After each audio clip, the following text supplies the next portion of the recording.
भगवान सिंह गुर्जर। इस ई क्लास में आपका हार्दिक स्वागत, अभिनंदन। इस वीडियो को देखने से पहले आप इसको लाइक करें, सब्सक्राइब करें, जिससे कि ज़्यादा से ज़्यादा विद्यार्थियों को लाभ हो और जो ही मेरा वीडियो आपके मोबाइल तक पहुंचता है तो आपको उसका संकेत मिल जाए। आज हम इस प्रश्नावली का अंतिम सेशन कर रहे हैं। इस अंतिम सेशन में प्रश्नावली 2.4 में हमें परिमेय संख्याओं पर ही बात करनी है। 2.3 में भी हमने परिमेय और अपरिमेय संख्याओं पर बात की। प्रश्नावली 2.4 के अंदर हमें जो विशेष कर जिन जिन बातों का हमको ध्यान रखना, उस बातों पर पहले चर्चा करेंगे, उसके बाद हम प्रश्नावली को शुरू करेंगे। इसमें परिमेय संख्या आप जानते हो, परिमेय संख्या जिसको P/Q के रूप में लिख सकते हैं। Q is not equal to 0 और P और Q सह अभाज्य पूर्णांक या संख्या हम बोलते हैं। सहभाज्य संख्याएं बोल दो, सहभाज्य पूर्णांक बोल दो, यह पूर्णांक संख्याएं हैं। परिमेय संख्या को भी हमने दो भागों में, इनके प्रसार के माध्यम से इनको दो भागों में बांट रखा है इस प्रश्नावली के अंदर। एक तो है जिसका दशमलव प्रसार शांत हो और दूसरा है जिसका जो दशमलव प्रसार कैसा हो, अशांत हो। अर्थात ऐसी संख्या जिसमें हर का भाग अंश में पूरा पूरा चले जाए तो वो प्रसार तो कहलाता शांत। और वो ऐसा जिसमें भाग नहीं जाए, जाता रहे जाता रहे जाता रहे, जैसे एक में तीन का भाग लगाते हैं तो ये 0.33333333 चलता ही चले जाएगा। ऐसा प्रसार कहलाता है अशांत प्रसार परिमेय संख्याओं का। और जिसमें पूरा पूरा भाग चले जाए, जैसे मैंने यहाँ पर 10 का भाग 5 में दिया, नहीं जा रहा, मैंने दशमलव लगाई, 50 हो गए, 10 पंजे 50, 50 इसको घटाया 0, अर्थात पूरा पूरा भाग गया। ऐसा जो प्रसार होता है वो शांत होता है। और जिसमें बार बार एक ही संख्या रिपीट होती रहे बढ़ती जाए, ऐसा प्रसार अशांत प्रसार होता है। तो इस पर आधारित एक प्रमेय है। अगर वो प्रमेय हमको अच्छे से याद हो गई तो आप उस सवाल को गलत कभी कर ही नहीं पाओगे। प्रमेय पर चर्चा कर रहे हैं। प्रमेय ये बोलती है किसी परिमेय संख्या P/Q में यदि Q का मान, जो नीचे वाली संख्या है, इसका मान Q का अभाज्य गुणनखंड 2 की घात m गुणा 5 की घात n के रूप में हो तो परिमेय संख्या का प्रसार शांत होगा। वापस इसको रिपीट कर रहा हूं कि किसी भी परिमेय संख्या P/Q में Q का अभाज्य गुणनखंड 2 की घात m और 5 की घात n के रूप में है तो इस परिमेय संख्या का प्रसार शांत होगा। और अगर ऐसा नहीं है तो उसका क्या होगा, अशांत होगा। बिना भाग दिए हम इसका पता लगा सकते हैं किसी भी परिमेय संख्या का, चाहे वो छोटी हो चाहे बड़ी हो। हमने जैसे एक प्रश्न लिया 15/1600 को कोई पहचानना है कि इसका जो परिमेय प्रसार शांत है या अशांत, इस परिमेय संख्या का। तो सबसे पहले यहाँ पर हल लिखेंगे। हल लिखकर वही हम जानते हैं, आप क्या जानते हो, आप ये प्रमेय जानते हैं। हम जानते हैं कि किसी परिमेय संख्या P/Q में Q का अभाज्य गुणनखंड 2 की घात m और 5 की घात n के रूप में है तो परिमेय संख्या का दशमलव प्रसार शांत होगा। कैसा होगा, शांत होगा। और अगर ऐसा नहीं है तो वह अशांत होगा। इसके लिए पहले तो इसको देखो, किसी संख्या से कट रहा तो इसको काट दो। हम देख रहे हैं यहाँ पर 15 और 1600 में कोई भी ऐसी संख्या नहीं है जो कि इन दोनों को काट सके, इसलिए 15/1600 ही यहाँ पर रहेगा। इसके बाद में हम नीचे वाली संख्या के अभाज्य गुणनखंड करने हैं, क्योंकि हमको Q का क्या करना है, अभाज्य गुणनखंड। तो आप 1600 लोगे, ये 1600 लिया, 2 बार 800, फिर 2 बार 400, फिर 2 बार 200, फिर 2 बार 100, फिर 2 50, फिर 2 25, अब 2 से नहीं जा रहा, 3 से नहीं जा रहा, 4 से नहीं जा रहा, 5 से जाएगा, अच्छा हम 25, फिर 5 1 हम 5। देखो 2 कितनी बार है, 1 2 3 4 5 6 बार 2 है। मैंने यहाँ पर लिख दिया 15/2 की घात 6 इंटू 5 कितनी बार है, 2 बार, 5 की घात 2।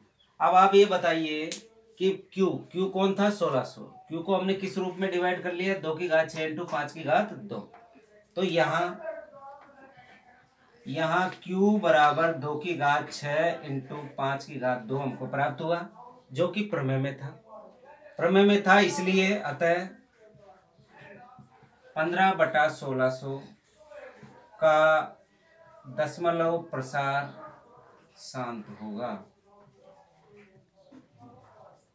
शांत होगा। कई बार ऐसा पूछ लिया जाता है कि आप इसको बिना भाग दिए हल कीजिए, जो तो ये हो गया बिना भाग दिए हल, और वो कह देता है कि भाग देकर भी हल करो, तो आप 15 में 1600 का भाग आपको लगाना है। तो भाग लगाना छोटी कक्षाओं में आपने खूब सीखा, दूसरी तीसरी चौथी पांचवी छठी तक, और मेरा ये मानना है कि आप भाग तो इजी गोइंग लगा सकते हो। इस प्रश्नावली का विशेष ध्यान दें, इसमें एक बात और विशेष है, यदि हमारे पास केवल 2 की घात 6 आ जाता है, 5 नहीं आता, तो क्या ये इसका प्रसार शांत है या अशांत है, इस तरह की बात होती। तो एक बात जरूर ध्यान रखना, किसी भी संख्या की घात अगर 0 हो जाए तो उसका मान कितना होता है, 1। कितना होता है, 1। ये प्रश्नावली आपने घातांक के नियम, जो कि प्रश्नावली है कक्षा 9 के अंदर, वहां पर आपने पढ़ा है, तो इसका ही उपयोग यहाँ पर होगा। 1 की घात 0 बराबर 1 होता है, तो 1 की घात 0 का मान 1 आप लिखना। जहां पर भी जैसे अभी यहाँ पर 2 की घात 6, 5 नहीं आता, तो यहाँ पर 5 की घात 0 लिख देते, क्योंकि 5 की घात 0 का मान कितना होता है, 1। इसलिए हमारा काम यहाँ पर इजी गोइंग चल जाता है। अगला क्वेश्चन लिया हमने 13/3125। पहले तो हम देखते हैं कि 13/3125 किसी संख्या से कट रहा हो तो काट लेते हैं, तो ऐसी कोई संख्या नहीं है जो इनको काट सके। इसके बाद में वही हम तो हमारे पास फिक्स हमारा एक तरीका है, हम जानते हैं कि किसी परिमेय संख्या p/q में q का अभाज्य गुणनखंड 2 की घात m और 5 की घात n के रूप में है, तो इस परिमेय संख्या का दशमलव प्रसार शांत होगा। इसलिए हमको 3125 का हमको क्या करना है, अभाज्य गुणनखंड करना है। 2 से भाग नहीं जाएगा, 3 से भी नहीं जाएगा, ये जाएगा 5 से। 6 पंजों का 30, 5 दूना 10, 5 25, फिर 5 से जाएगा, 5 एकम 5, 1 बचा, 5 दूना 10, 5 25, फिर 5 से जाएगा, 25 पंजे 125, फिर 5 से जाएगा, 5 25, फिर 5 से जाएगा, 5 एकम 5, तो 1 2 3 4 5, 5 की घात कितनी हो गई, 5। जब 5 की घात हमको 5 प्राप्त हो गई, तो हम यहाँ पर कह सकते हैं कि 13/3125 की जगह मैंने लिख दिया 5 की घात कितना, 1 2 3 4 5, ये 5 की घात 5। अब आप कहोगे सर यहाँ पर तो ये 2 की घात m तो आया ही नहीं। अब मैंने यहाँ पर आपको थोड़े इसके पहले वाले प्रश्न में लिखा था कि किसी भी संख्या की घात अगर 0 लिख देते हैं तो उसका मान 1 होता है, तो मैंने यहाँ पर लिख दिया 2 की घात 0। कोई फर्क पड़ा? मेरा मानना है कोई फर्क नहीं पड़ा, क्योंकि 2 की घात 0 का मान कितना होता है, 1। और जब 2 की घात 0 का मान 1 होता है, तो हमारे यहाँ पर इस प्रमेय ने जो रिकमेंड किए कि भाई मुझे 2 की घात m और 5 की घात n के रूप का ही नीचे q का मान चाहिए, और हमने 2 की घात m और 5 की घात n के रूप में हमने इसकी कंडीशन को पूरा किया है। क्यों? क्योंकि 2 की घात 0, 2 की घात 0 का मान कितना होता है, 1 होता है। इसलिए हम ये कह सकते हैं कि जो ये संख्या है 13/3125 का परिमेय प्रसार, परिमेय संख्या का दशमलव प्रसार कैसा होगा, शांत। तो यहाँ पर लिखेंगे अतः 13/3125 का दशमलव प्रसार शांत होगा। ये हमारा आंसर है। इस तरीके का एक प्रश्न और लेते हैं, जैसे आपके पास आ गया 17/8।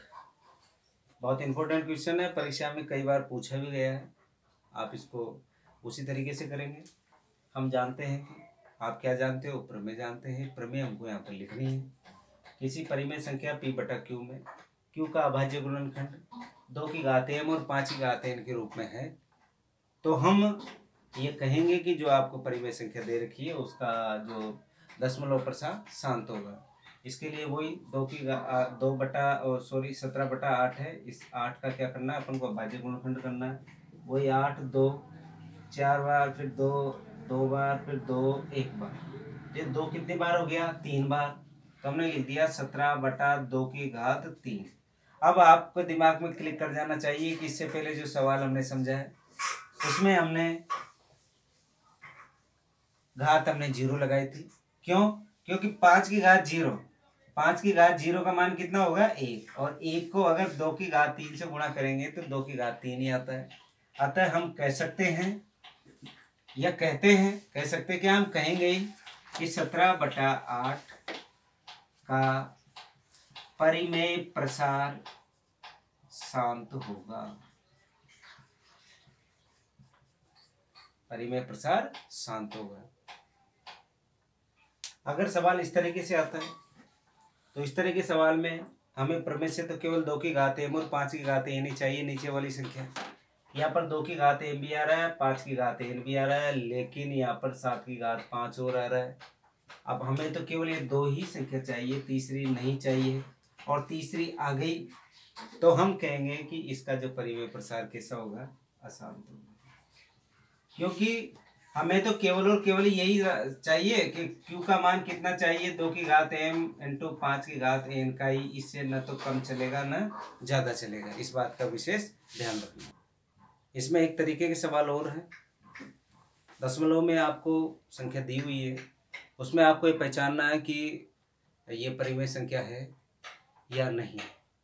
तो जैसे मैंने पहला सवाल लिया आपके पास 0.1201200120000120000 डॉट डॉट डॉट ये आगे तक चलता जा रहा है। जैसा कि हमको इसको देखने से पता लग रहा है ये परिमेय संख्या नहीं है। और जो परिमेय संख्या है ही नहीं तो इसको आगे हल कैसे करेंगे हम?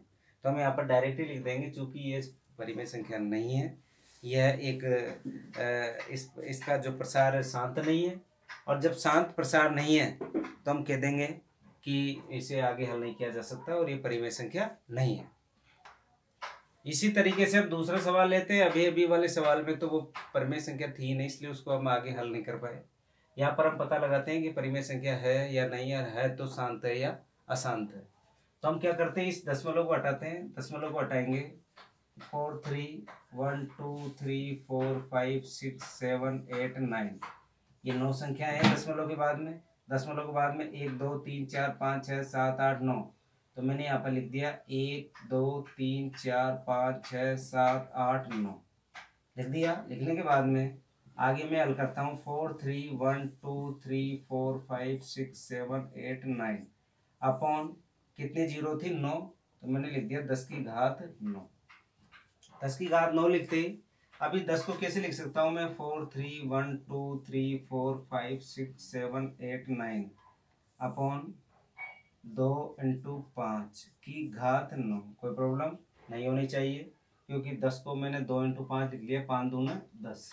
अब ये 9 को भी अलग अलग लिख दो इनके घातों के रूप में, 4 3 1 2 3 4 5 6 7 8 9 अपॉन 2 की घात 9 इंटू 5 की घात 9। अब हमको पता लग गया ये 2 की घात m और 2 की घात m और 5 की घात n के रूप में आपको ये प्राप्त हो गया। ये लिखेंगे यहाँ पर, चूंकि P/Q में Q बराबर 2 की घात m इंटू 5 की घात n के रूप में मिल गया, तो इसका प्रसार कैसा होगा, शांत। तो आप कह दोगे यह परिमेय संख्या शांत आवृत्ति की होगी। और यह हमने क्या प्राप्त कर ली, ये परिमेय संख्या है। जब परिमेय संख्या का हमने पता लगा लिया कि ये संख्या कौन सी है, परिमेय संख्या, और परिमेय संख्या है तो ये शांत आवृत्ति की है, अशांत आवृत्ति की, जिसका हमने यहाँ पर अभी जो हमने प्रमेय समझी उसके आधार पर हमने इसको अच्छे से यहाँ पर किया है। एक मेरा मानना है वो प्रमेय अगर आपको याद है तो आप आसानी से इस सवाल को कर जाओगे। एक बार इस प्रश्नावली को रिकॉल कर लेते हैं शुरू से। मैंने आपको फर्स्ट लेसन में आपको बताया था ये प्रश्नावली 3 नंबर की है और 2 प्रश्न यहाँ से पूछे जाते हैं, एक 1 नंबर का और एक 2 नंबर का।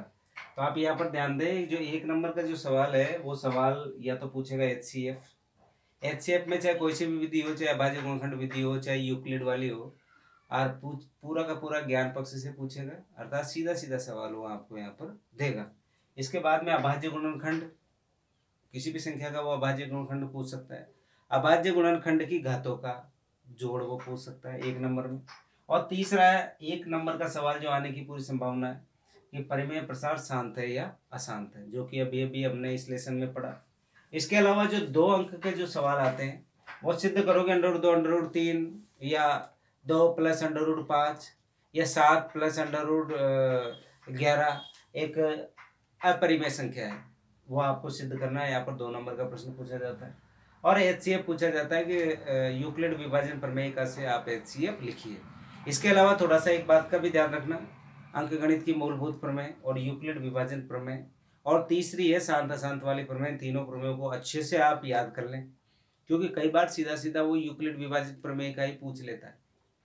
और हम क्या है कि सवाल निकालना तो आते हैं, लेकिन वो प्रमेय हमको याद नहीं है, क्योंकि हमने तो इतना याद किया A = BQ + R, लेकिन हमने उसको पूरी हेडिंग को नहीं याद किया। तो आप उस पूरी हेडिंग को भी पढ़ें, इन तीनों प्रमेय को अच्छे से पढ़ें। मेरा मानना है आपका एक भी अंक नहीं कटेगा। इस लेसन का एक विशेष सेशन भी होगा एक, वो मैं अगले वीडियो में आपको बताऊंगा।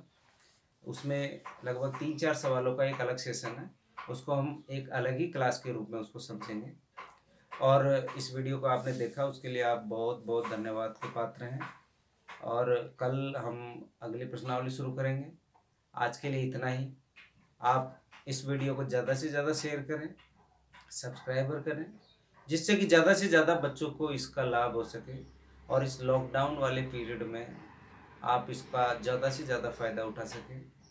और कोरोना महामारी से बचने के लिए हम सरकार के द्वारा बताए गए दिशा निर्देशों को 100% फॉलो करें। घर में रहें, सुरक्षित रहें। धन्यवाद।